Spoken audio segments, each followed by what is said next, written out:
Meanwhile, Haley's former boss and biggest contender, Donald Trump, is defending his recent declaration to be dictator as he still holds a commanding lead in the polls. Our political director, Rick Klein, joins me now for the latest on the race for the White House. So, Rick, what do the polls show right now about Trump's support among early primary voters? Still a strong lead, right? Yeah, a new poll out just this morning from the Des Moines Register that has him over 50%, despite the fact that there are all these candidates in the race. The surge that we had seen in some previous polling for Nikki Haley appears to have stalled. She and Ron DeSantis are essentially tied for second place, but that second place is 35 points back off the pace. So Donald Trump is as strong as ever. We talked about it after the debate last week, Kira. There doesn't seem to be anything that has changed the momentum. And at this point, I think it's fair to say we're not going to know whether Donald Trump faces a serious challenge inside his own party until the Iowa caucus is 5 weeks today, and then the New Hampshire primary 8 days later.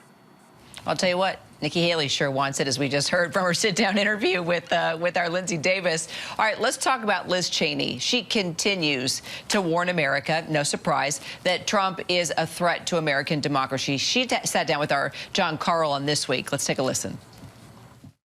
There's a lot that has to be done to begin to rebuild the Republican Party, potentially to build a new conservative party. But in my view, that has to wait until after the 2024 election, because our focus has got to be on defeating Donald Trump.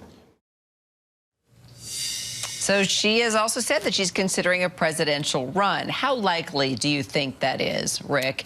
And would it impact the race? And then let's talk about this potential new conservative party. Well, I don't think it's likely.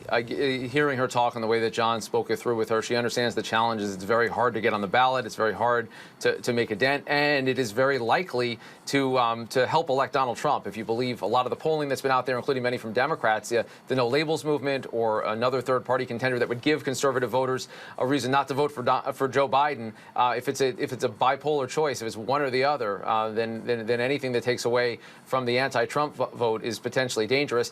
I think trying to pick up the pieces after this will be difficult. We don't know who's going to win the nomination, but if Trump is the nominee and if he's successful, then I think we're talking about a much different enterprise for Liz Cheney and others than if he's not successful. If he doesn't win, maybe you talk about trying to reclaim a party. But the problem that Liz Cheney has is with Republican voters themselves at this point, because poll after poll has shown that Donald Trump remains overwhelmingly popular among core Republican voters. Now, whether he wins the general election is another story, but that is what she's up against, that there doesn't seem to be an outcry for a Trump alternative. Otherwise, these candidates will be doing better.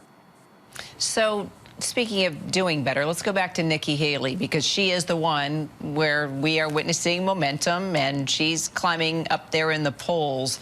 But at the end of the day, do you think that she really could be a viable challenge here to Trump?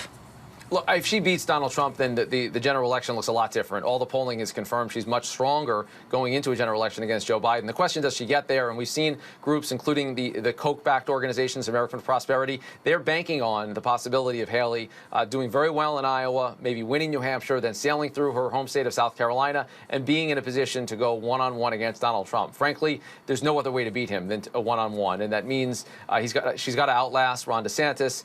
She has to outlast Chris Christie and be the last person standing. And look, if that happens, then I think there's at least a possibility. But Donald Trump is so strong nationally and in these early states, it is hard to see right now any of that materializing. Our political director, Rick Klein. Rick, thank you.